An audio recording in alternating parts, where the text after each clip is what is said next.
Chapter 7 deals with energy and its application. We're going to start off our conversation of energy with a question about work. So if I were to ask you, what is work, how would you explain it to me?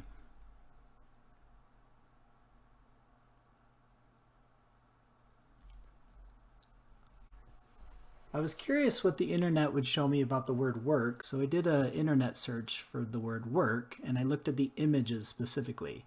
And I was quite surprised to find that almost every image was like this. It all showed people sitting around on computers.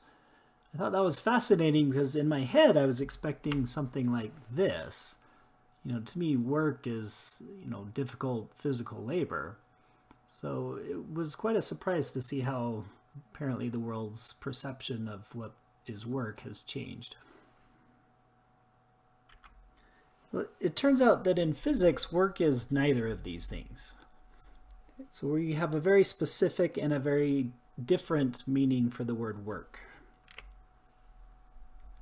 In physics, we define work as the effort exerted on something that will change its energy.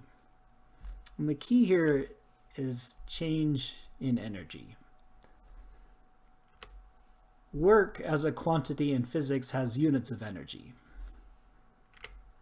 The unit of energy is called a joule. We just use a capital J to represent it. This brings up an important question though, what is energy? I never bothered to explain that in the first place. Well, it turns out that I don't have a good definition for energy. You can do another internet search for the definition of energy and it'll of course tell you one, but it turns out that if you actually are trying to use energy and trying to understand it for practical purposes, then there isn't a good definition. So instead of trying to define energy, what we usually do is we just discuss types of energy. So we'll go through these types, and then once you understand the types, then you get sort of an intuitive understanding of the meaning of energy and how it's useful. One form of energy is known as kinetic energy, and that's the energy of motion. So you can imagine the bowling ball has some motion and it's going to use its motion energy to knock down the pins. Another type is potential energy, and that's any type of energy that's being stored. This example is showing gravitational potential energy, where you can imagine if she lets go of the ball, it's going to fall down, and the reason why it does that is because it has potential energy or stored energy. Another type is known as thermal energy, and that's related to the temperature of objects. It's often connected with the word heat. Another example is nuclear energy, where you get energy from inside the nucleus of an atom. Here I'm showing a nuclear power plant. And then the last one we're going to just consider quickly is chemical energy. Now, this is the energy stored in chemical bonds. The reason why I'm not showing a chemical reaction here is because this is the type of energy that our body uses to basically allow us to do everything. We obtain that chemical energy during the digestion process, hence the picture of food, a hot dog, which maybe you don't consider food. Let's return to this definition of work as the effort exerted on something that will change its energy. Work as a concept is actually rather complex and can be quite confusing. So what we're going to do is we're going to consider the simplest version of work we can at the start. A good example of that is this. So imagine I'm going to push this box with a force of 40 newtons, and that force is going to point straight ahead. So if an applied force is constant and the motion is in a straight line, which we're going to do, so it's going to be something like this. Right, under these conditions, we can define work as the force applied multiplied by the distance the object moved. Let's say we moved the object 3 meters. So we can define the work as the pushing force, so 40 newtons, multiplied by the distance that force actually moved the object, and we get a result of 120 Newton meters. A Newton meter is actually just a joule. So these are the same thing, Newton meter, joule. which it should be because we mentioned that joules are the units of energy and work has units of energy. So this is an example of calculating work under these simplified conditions. Let's consider a different situation. So imagine that you're holding a 10-kilogram box at rest in the air. The height of the box is 1 meter above the ground, and you're holding it with your arms straight out like it shows in the picture. Okay, it's not easy for you, but you can hold it for a short time. During that time, how much work are you doing on the box? What do you think? Try to figure this one out.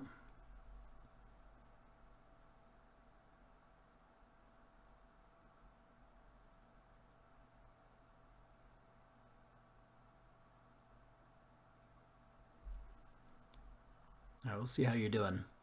So your first instinct is probably to take two numbers like these that you're given and multiply them together, kind of like we did in the last example. But that's actually not how you do this one. Remember that work is the force you're applying multiplied by the distance. But I need to clarify what that distance is. That's the distance the force moves the object. So in this situation, I have to apply a force to hold the box up. So that would be force. But what's the distance the object is moving? The problem told us that the box is at rest. So at rest means no change in motion. Therefore, the force that I'm holding it with isn't actually moving the box. So I would have a distance of 0, which means that I have a work of 0. I'm not doing any work. So it's important to realize what this distance is. It's not just some length or height, it's specifically how far the force that you actually used moved the object. This is a little counterintuitive because you've probably tried something like this, just hold up an object in front of you, and it takes effort. You could say it's hard work to hold something heavy up like this, but that's why you have to understand in physics, work doesn't mean the same thing as it means in just everyday life. So in this example, you're doing no work, even though it is taking your energy to hold it up. The key here is the question was how much work are you doing on the box? So the work on the box should be changing the energy of the box, but you're not actually doing anything useful for the box. It's just sitting there at rest. So from the box's perspective, you really aren't doing any good. Therefore, you're not doing any work. So it's a little counterintuitive that you can be losing energy, but yet the box is not gaining any energy. Here's a different example. Is this person doing work?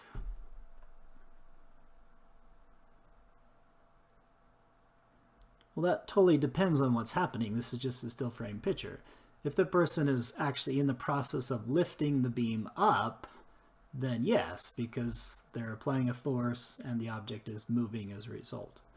But if the person is just holding it there, then no. So let me state it this way. It required work to lift the barbell, sure, but as long as they hold it motionless above their head, they're not doing any work. This is why it's a little counterintuitive, because that would be very hard to just sit there and hold that. But in terms of the energy of the dumbbell or the barbell, nothing useful is happening if you're just holding it. All right, we did say, though, that if you are lifting the object, then you are doing work. So let's consider a situation like this. Imagine we have a really heavy beam, 1,000 kilograms, pretty heavy. We're going to use a large construction crane to lift that beam into the air. And I want to clarify that we're going to assume that the lifting is done at constant speed. If you don't use constant speed, it gets more complicated, and we just don't want to consider that at this time. So at a constant speed, it's going to look something like this. Let's just say we stop that high in the air. So we can calculate the work in this case. It's still the same, force times distance. So we need to figure out what force is being applied. Well, because we're using a cable to lift the object, we call that a tension force. So anytime you use cables or ropes, we just call it tension. The whole reason we need tension is because gravity or weight is pulling it down. So the tension has to overcome the weight. Well, if we want a constant speed, that means that we need zero acceleration. Newton's second law tells us that to get zero acceleration, you need zero net force, or in other words, these forces have to exactly balance each other out, so they're equal in strength. That's why the arrows are the same length, but they're opposite in direction. This is useful for determining our force because what we need is the tension force up here. That the fact that they balance is useful because we know that weight is just mass times the acceleration of gravity, so what we call mg. And if tension's equal to weight, then we can say up here that our force is just mass times the acceleration due to gravity. Now we just need to know the distance. Let's just say it was 15 meters. And we can figure out our work. We just plug in those values. When I have kilograms, meters per second squared times meters, that's actually just a joule. Another way to think about it is a kilogram meter per second squared. These right there are known as a Newton. So a Newton meter joule. So the whole point of doing this work, if you remember, was to change the energy. So we've apparently changed the energy of the beam by 150,000 joules. So that's actually quite a lot. That's a lot of energy, which makes sense why these things, these giant construction cranes, are actually quite expensive to run in terms of the energy that they consume. You know, that was just lifting one beam 15 meters in the air. Imagine doing this all day. Okay, so let's clear out some space. So we've changed our energy by 150,000 joules. But where did that energy go? We changed the energy, but to what? You know, what point was that? Well, right now it's considered gravitational potential energy. So we've added 150,000 joules of gravitational potential energy. Potential energy, if you remember, I said it was just any type of stored energy. So in the case of gravitational potential energy, the energy is stored in the gravitational force. An even better way to think about it is the energy is stored in the gravitational field. Well, that's a hard way to describe it though, because you can't visualize that. It's hard to imagine what does a gravitational field even mean. So it's difficult to imagine, but we know it's there. For example, what if this cable here suddenly snapped? What would happen then? Well, I mean, it's an obvious question. The beam's going to fall down and it's going to crash to the ground. And because it was so heavy, that's going to be quite a crash. So it's easy to imagine that, you know, if you were standing there witnessing that, there is a lot of energy. So definitely the energy is there. The way we calculated this 150,000 joules was we used the weight of the object times the height. Well, it turns out that that's actually just the general definition for gravitational potential energy. So weight times height, and we can simplify it down to just mg, which is where the weight comes in. So mass times the acceleration due to gravity times the height of the object. So I've highlighted this because this is a good general definition for gravitational potential energy, and we're going to use it several times. If you notice from this equation, gravitational potential energy is directly proportional to mass and height. We've discussed the term directly proportional in an earlier video. If you remember what that means, let me give you an example. So if I double my mass, it means I've doubled my gravitational potential energy. So for example, if I tried to lift a 2,000 kilogram beam the same 15 meters, it would take twice the amount of work, or in other words, I've added twice the amount of gravitational potential energy. Or you could say, if I lifted the same 1,000 kilogram beam twice the height, that would also be twice the work, or we've added twice the gravitational potential energy. Okay, so that's a one-to-one relationship. You could also consider, what if I doubled the mass and doubled the height? Well, in that case, it would be 4 times the work, or the gravitational energy. All right, so let's just go back to our original setup here. Okay, so when we were at a height of 15 meters before the cable snapped, we had 150 joules, or excuse me, 150,000 joules.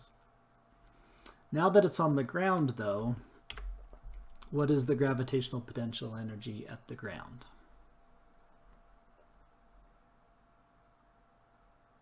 I was waiting for you to answer that.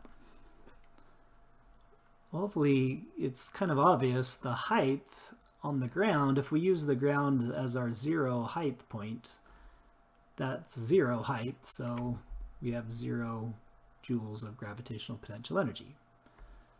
So somewhere in that process, we lost 150,000 joules.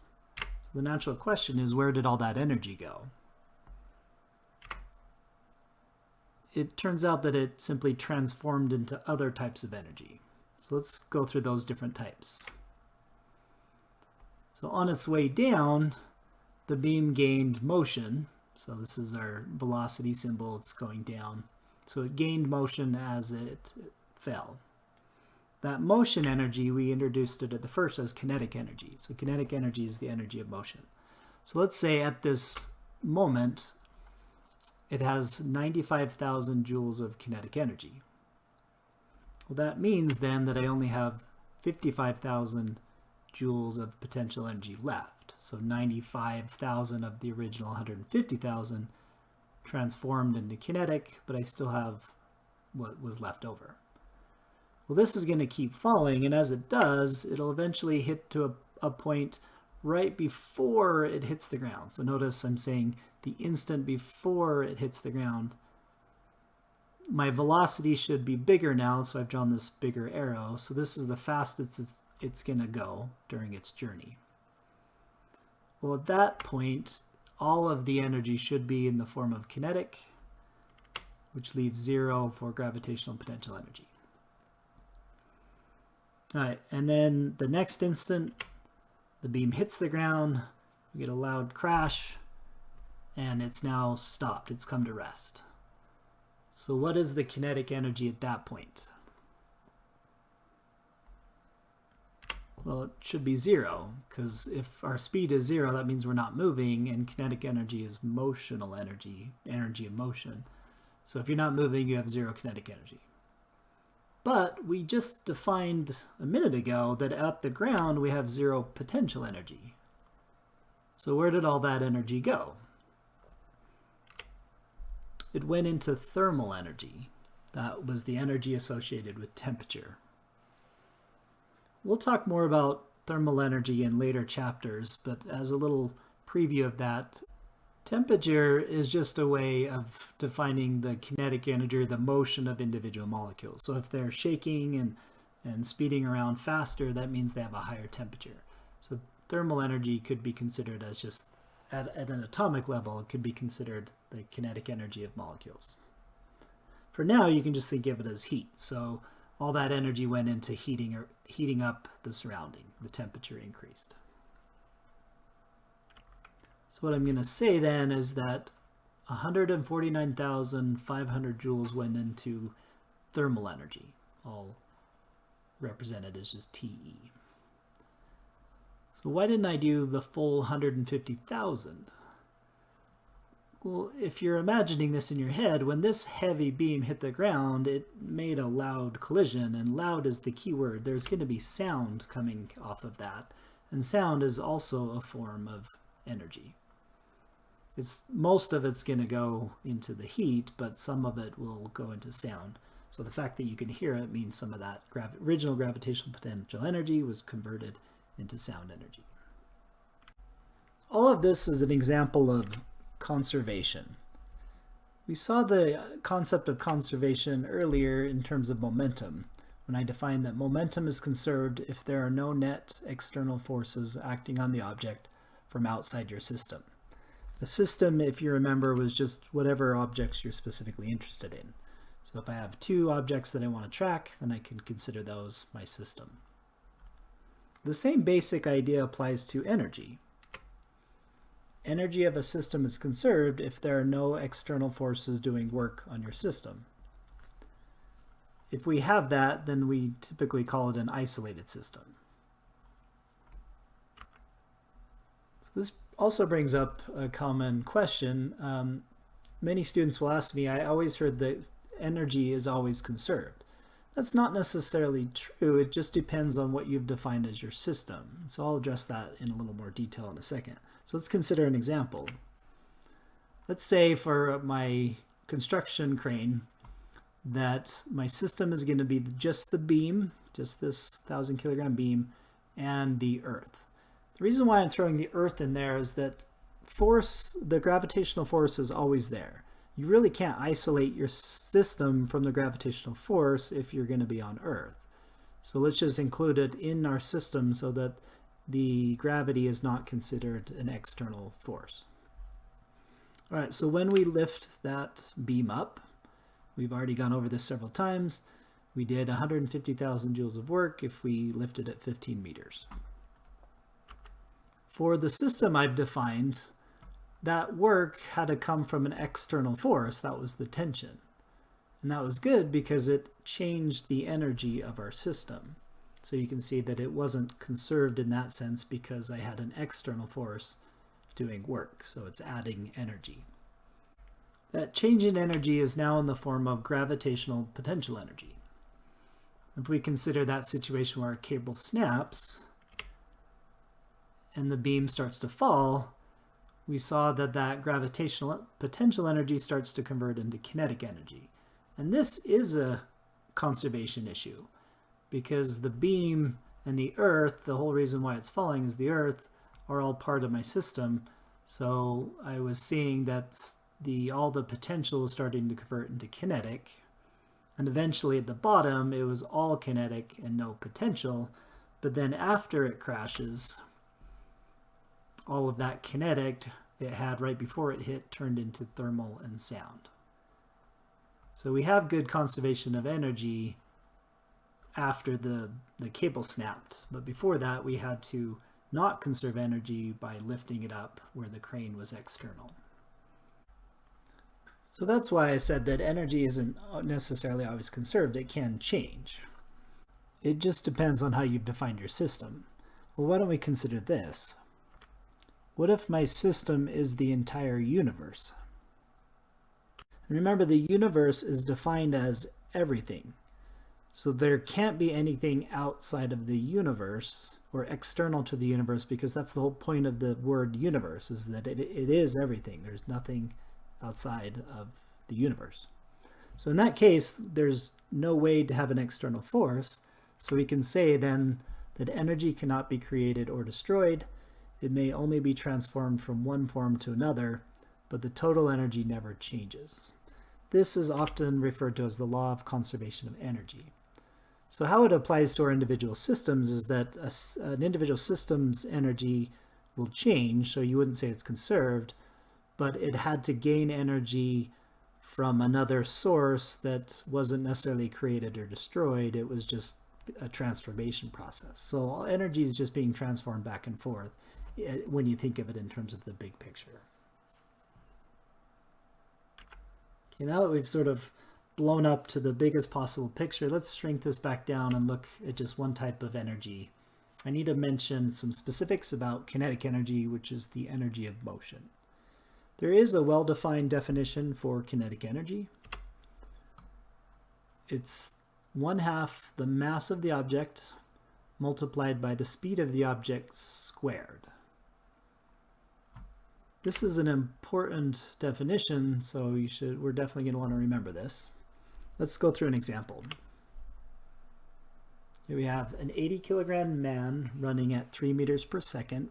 That's about 6 miles per hour. We want to know his kinetic energy. We have mass and we have speed, so we just plug it into that relationship up top. The only trick here is remember that when you square a quantity on the outside, that means you're multiplying everything twice. So that converts down to 9 meters squared seconds squared. And then we'll simplify that down and we end up with 360 joules. So the joules comes from kilograms, meters squared, seconds squared. All that combines into joules. Compared to our 150,000 joules for the crane, this is a small amount. But it does make sense that beam was 1,000 kilograms, so that really added a lot. Okay, so he has 360 joules running at 3 meters per second. What is the kinetic energy if he doubles his speed? So that would just be 6 meters per second. So we'll just plug it into our definition. 6 times 6 gives us 36. And we get 1,440 joules after that. Notice that that's certainly more than double the original kinetic energy. In fact, if we take the ratio of those two, the ratio is 4, which means we could say that the kinetic energy increased by a factor of 4. Another way to look at that would be to say that running twice as fast required 4 times more energy to reach that speed. I should clarify, I'm not saying that in order to maintain a speed of twice as fast, you need 4 times the energy. Maintaining it's a little different. It's rather complicated. It depends on air resistance and friction and other factors. I'm just saying that to get up to a speed that's twice the original required 4 times the amount of energy to do that. Okay, and that ratio is really just up here in the whole squared part. So I could say that if I tripled my speed, then I would need 9 times more energy to get up to that speed. But it also works the other way. If I cut my speed to 1/3 of its original value, then I would have only needed 1/9 the energy to do that.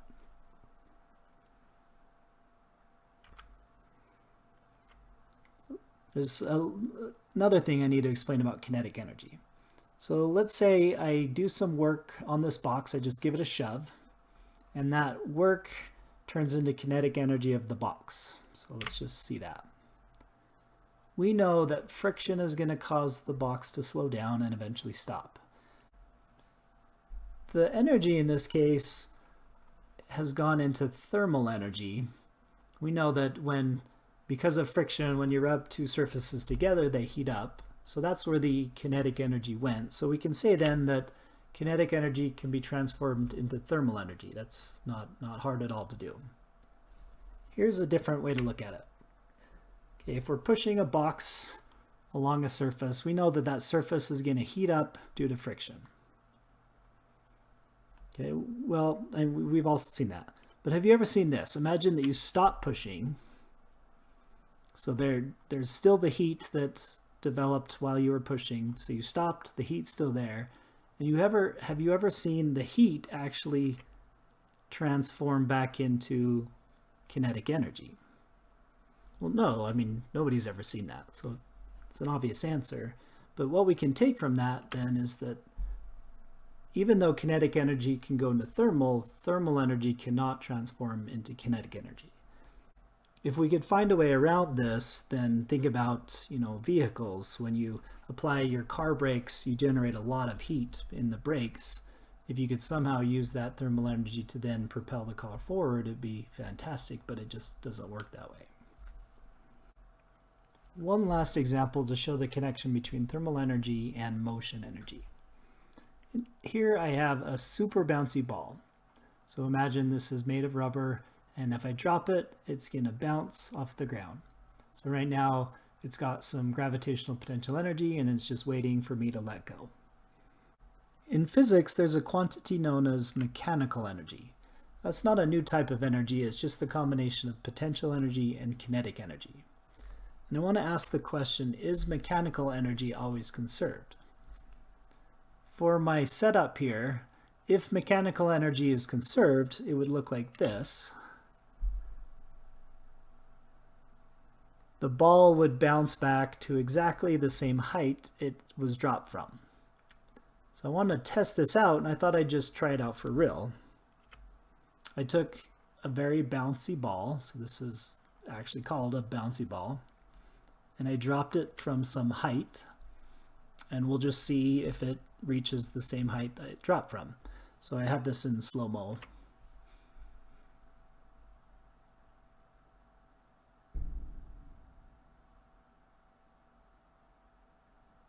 All right, well, right there, it clearly didn't make it back up. and the second bounce was even lower. So that basically answers our question, is mechanical energy always conserved? No. Which brings up a new question, why was the mechanical energy not conserved? Well, what do you think? What would be the reason it was not conserved?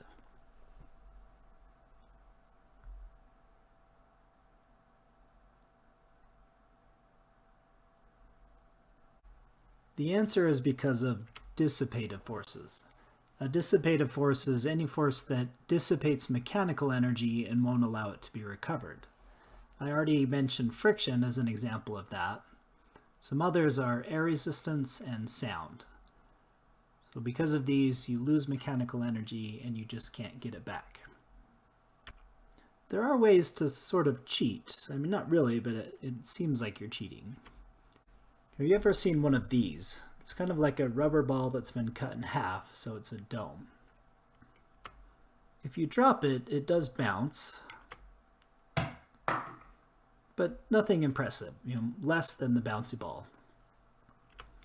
However, if you take the dome and you flip it inside out, and then you drop that, it does this. Well, that happened really fast and the video kind of went crazy there. So let's look at that again in slow motion.